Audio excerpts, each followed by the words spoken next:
Smoking a pipe? I thought that would be beneath her station.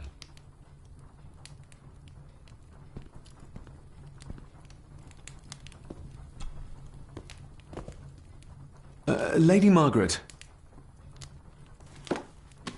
David? May I first apologize for my strange behavior last night? It's just that... Think nothing of it. You were obviously tired from your travels. Least said, soonest mended.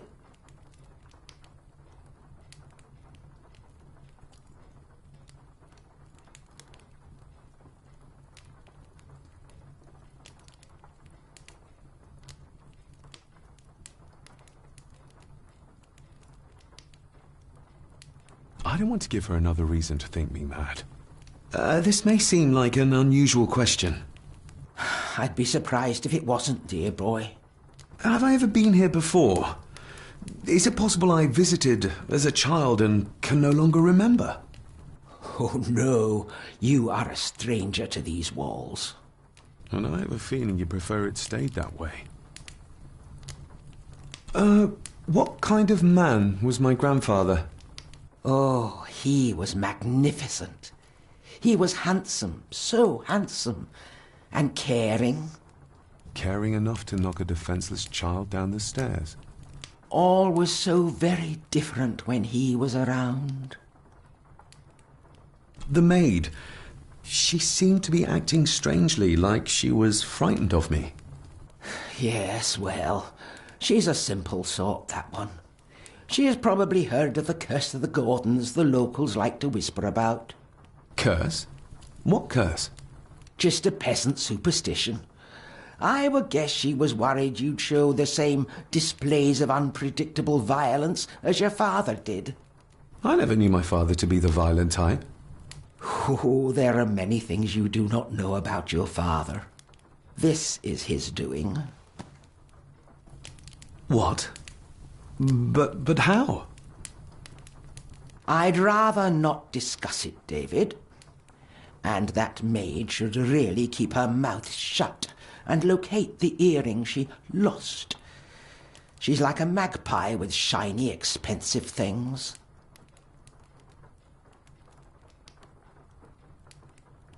I could give it to her, and she'd still never tell me anything useful about my father or the secrets of this place. But the maid? I could use this to earn her trust. I shall take my leave, Lady Margaret. Yes.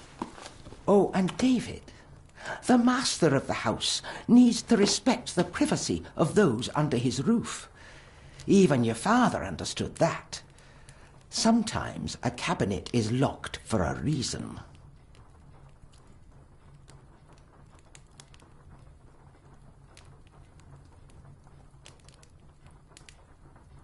I was looking for some documents and Andrew had already gone to bed. I would still appreciate you respecting the rules of this house. You're not its owner quite yet. Maybe you want to have something to ask her about.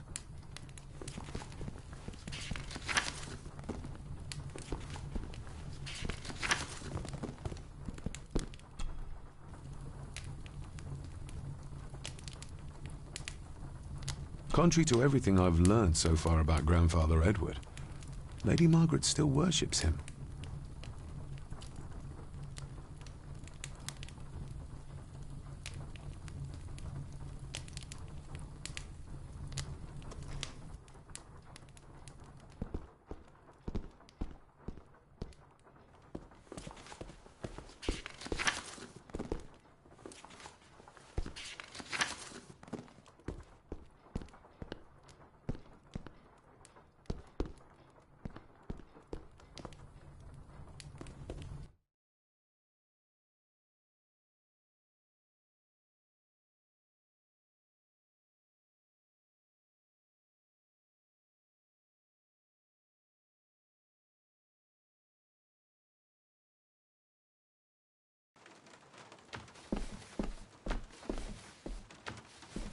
Elsa knows more about my father than she dares tell me. I'd better earn her trust now. She might return to the village once the weather clears.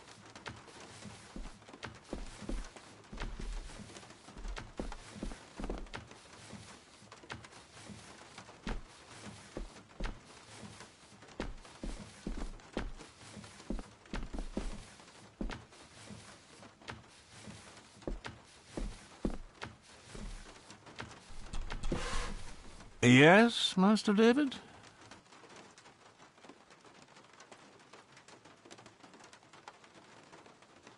How many staff are there?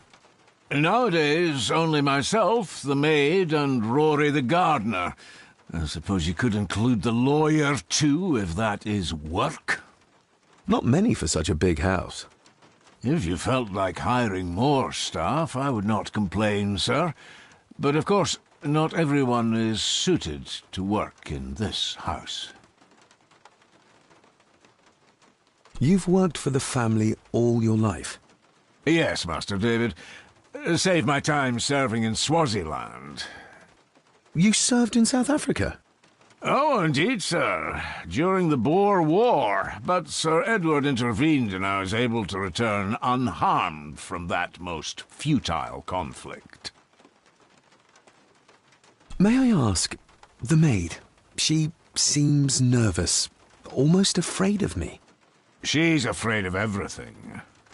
You don't think much of her? I do not, sir. And, if I may be so bold, one of Lady Gordon's earrings has gone missing. You suspect the maid? Not my place to say, Master David. Yet I think you just did say. If I gave him the earring, he'd use it as an excuse to torment the maid. Not that I'd ever gain his trust. He's clearly loyal to Lady Margaret. Well, good day to you. Indeed, sir.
A sign of modernity, even in ancient houses like this.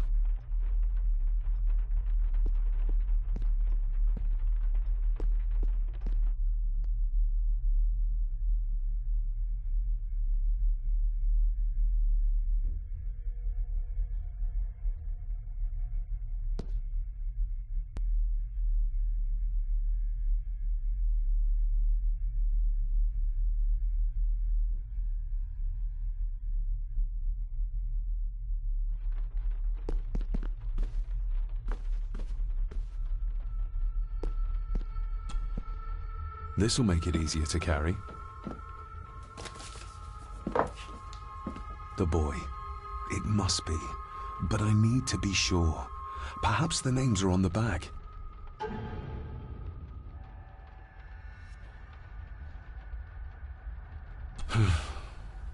Grandfather Edward. Just as he looked last night.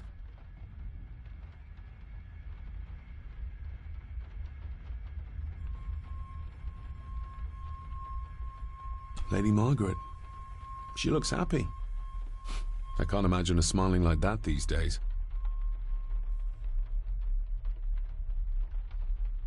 My family. Yet they're all still strangers to me. The boy. How did he provoke Edward into throwing him down the stairs?